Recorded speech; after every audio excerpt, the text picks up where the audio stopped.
यह कथा उस समय की है जब संसार में युद्ध की आहटें सुनाई देने लगी थी। राजमहलों में योजनाएं बन रही थी, सेनाएं सज रही थी और मनुष्य के भीतर एक अदृश्य युद्ध चल रहा था। अपने भाग्य से, अपनी स्थिति से और दूसरों से तुलना का युद्ध।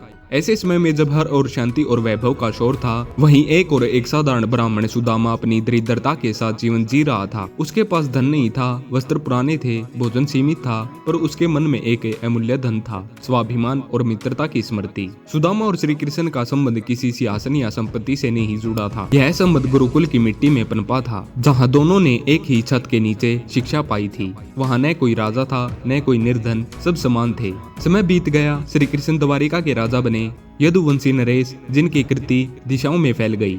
सुदामा समय की धारा में वहीं रह गए, जहाँ जीवन सादगी से चलता है और अभाव रोज दरवाजा खटखटाता है। जब युद्ध की छाया गहराने लगी, तब सुदामा के मन में एक द्वंद्व उठा। वह श्री कृष्ण से मिलने जाना चाहता था, पर तुलना उसे रोक रही थी। वह सोचता था कि मैं निर्धन हूँ, वह राजा है, मैं क्या लेकर जाऊंगा, मैं उनके सामने कैसे खड़ा होऊंगा।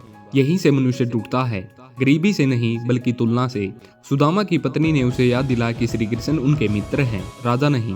मित्रता में तुलना नहीं होती, केवल अपनापन होता है। अंत में सुदामा थोड़े से चावल लेकर निकल पड़े। दान नहीं, भेंट नहीं, बस प्रेम की पोटली। द्वारिका पहुंचना किसी साधारण व्यक्ति के लिए आसान नहीं था। महल के द्वार पर हैरी वैभव सबको सुदामा के भीतर छिपी तुलना को और तेज कर रहा था। पर जब श्री कृष्ण की दृष्टि पड़ी, तब सब दीवारें गिर गई। श्री कृष्ण दौड़े, सुदामा को गले लगाया। उस आलिंगन में न राजा था, न निर्धन, केवल मित्र था। श्री कृष्ण ने सुदामा के फटे वस्त्र नहीं देखे, उन्होंने उसका हृदय देखा। यही दृष्टि जीवन बदलती है, जो मनुष्य को उसकी वस्तुओं से नहीं, उसके भाव से पहचानती है। श्री कृष्ण जानते थे कि युद्ध सामने है, पर युद्ध से पहले वह यह सिखाना चाहते थे कि सबसे बड़ा युद्ध भीतर होता है।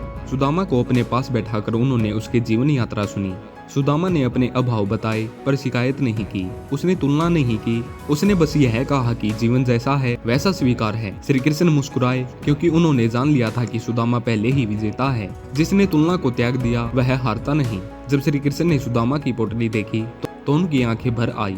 चावल साधारण थे, पर भाव असाधारण था। श्री कृष्ण ने उसे छीनकर खाया, जैसे कोई बहुमूल्य प्रसाद हो। सुदामा संकोच में थे, इतने बड़े राजा के सामने यह तुच्छ भेंट। पर श्री कृष्ण के लिए यह भेंट नहीं, मित्रता की मुहर थी। उन्होंने कुछ नहीं मांगा, कुछ नहीं दिया, कम से कम बाहर से तो ऐसा ही लगा, पर भीतर सुदामा के मन से तुलना का बोझ उतर गया। यह कथा हमें सिखाती है कि गरीबी किसी को छोटा नहीं बनाती, छोटा बनाती है वह दृष्टि जो खुद को दूसरों के तराजू पर तोलती है। सुदामा के पास धन नहीं था, पर आत्मसम्मान था। श्री कृष्ण के पास वैभव था, पर अहंकार नहीं था। यही संतुलन जीवन को सुंदर बनाता है। युद्ध भूमि से पहले श्री कृष्ण का यह व्यवहार एक संकेत, जो व्यक्ति भीतर से शांत है वही सही निर्णय ले सकता है। जब सुदामा विदा हुए, उन्होंने कुछ मांगा नहीं और श्री कृष्ण ने भी कुछ नहीं कहा, पर घर लौटकर सुदामा ने देखा कि उनका जीवन बदल चुका है। यह परिवर्तन धन का था या दृष्टि का, यह प्रश्न महत्वपूर्ण नहीं, महत्वपूर्ण यह है कि तुलना समाप्त हो चुकी थी।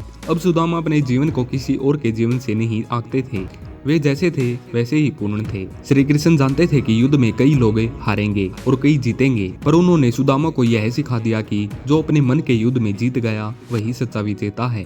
तुलना मनुष्य को ईर्ष्या देती है, ईर्ष्या उसे भय देती है और भय उसे कमजोर बनाता है। सुदामा ने यह श्रृंखला तोड़ दी थी, इसलिए वह निर्धन होकर भी समृद्ध था। आज के समय में यह कथा और भी प्रासंगिक है।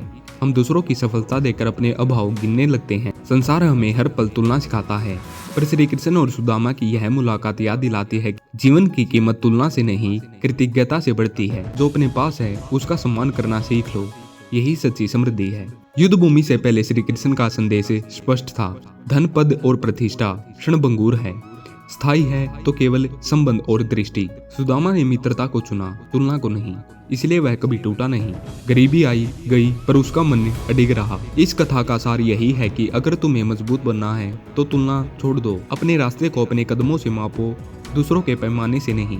श्री कृष्ण और सुदामा की मित्रता हमें यह सिखाती है कि सच्ची जीत भीतर होती है, और जब भीतर जीत हो जाए तो बाहर का कोई युद्ध तुम्हें हरा नहीं सकता। धन्यवाद।